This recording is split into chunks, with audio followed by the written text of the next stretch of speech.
Welcome, everybody, to another episode of the Lunch Table Podcast, your podcast from a galaxy far, far away. We are diving into The Mandalorian Season 3. I believe this is Episode 6, now streaming on Disney+. Great episode. Akram, let me get your thoughts. Yeah, it was a really fun episode.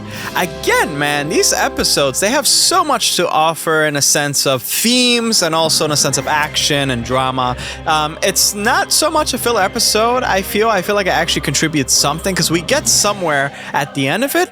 And it was directed by Bryce Dallas Howard, so she's really good at directing these episodes. But yeah, let's get into the nitty-gritty of it. This is non-spoilers, so Dylan, let's get your thoughts. Yeah, overall, I thought it was awesome.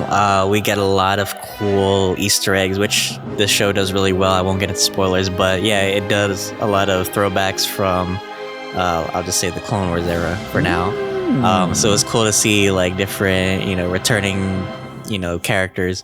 And yeah, it was like kind of mainly centered around Bo-Katan and Din Djarin, and they kind of feel like this good cop, bad cop in a way. They're trying to unite the clans, as the last episode left us on that cliffhanger where Bo-Katan is kind of like this messiah-ic, entity for the Mandalorians, and she's trying to bring everybody together.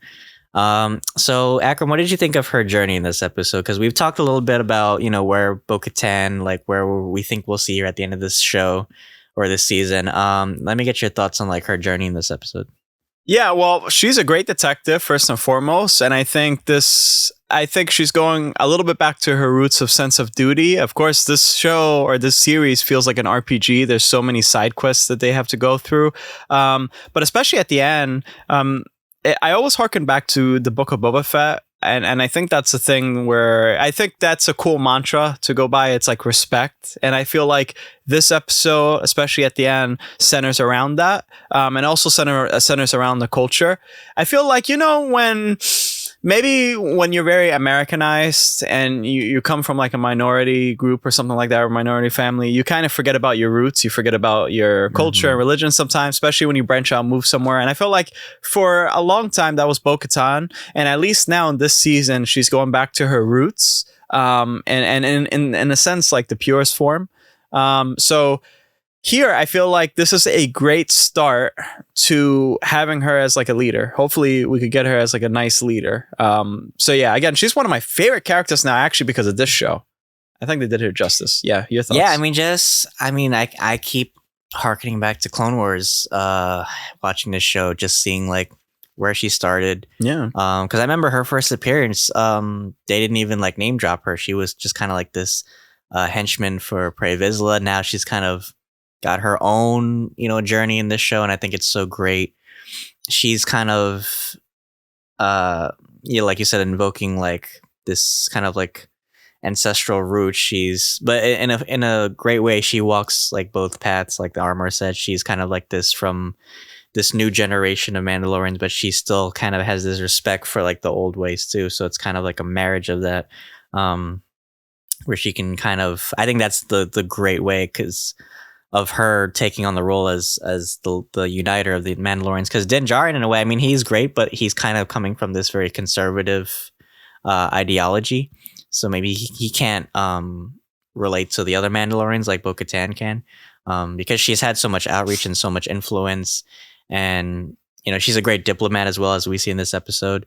And Din Djarin too, also in this episode. It's great to see them kind of back off each other and play off each other. It's like they have their own kind of style of doing things. Din Djarin is very like aggressive, but in a way it's kind of like effective sometimes. But in a way he also has like kind of like those cool like little skills that he knows how to talk to certain like species or people, right? And Bo-Katan also, she has her own kind of like style of negotiation too. So I think it's cool that they're kind of like these two like detectives in a way. They have their own skill sets, right? Yeah, and she's actually really badass too. I mean, of course, she's badass in the Clone Wars, but here she was like super badass. I feel like they have so much in common. You know what's weird? A lot of people are still shipping Mando and Bo-Katan, but like in a way, she's like, I think isn't she older than Mando? Like, isn't she like she's 60? probably older than Obi-Wan now. yeah. She's like hella old. It's still kind of Shit. funny to see how young Katie Sackhoff looks compared to her character that should be like really old. But okay, so what would you rate this episode, and what are your final thoughts? You know, this episode, I mean, it was kind of fillerish. It was still good in my opinion. I love every episode of Mandalorian. I think Jay just adds so much to the lore and the craft, and every character is just so likable on screen. I mean, in comparison to the episodes we've already seen, I think this might be on the lower end for me, but it's still pretty passable. So I'll probably give it a 7 out of 10. How about you? That's funny because IGN gave it like a 6 out of 10. I think I'll probably give it an 8 out of 10. I really enjoyed it. Okay. I think I added something. It was really fun though. It was a little bit fillery, but I think at least they did something with the end. And also a pretty lengthy type of climax, if you will. Yeah, so everybody, that is our review for The Mandalorian episode 6, now streaming on Disney Plus. Guys, if you like this video, please make sure to like this actual video. All right? And we'll give you a dark saber in return. But Dylan, take us away. Subscribe. This is the way. This is the way, dude. Yeah, definitely check us out, guys.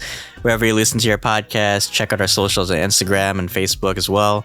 Yeah, we'll be doing a in-depth spoiler review after this, so check that out as well. But until then, this is the way.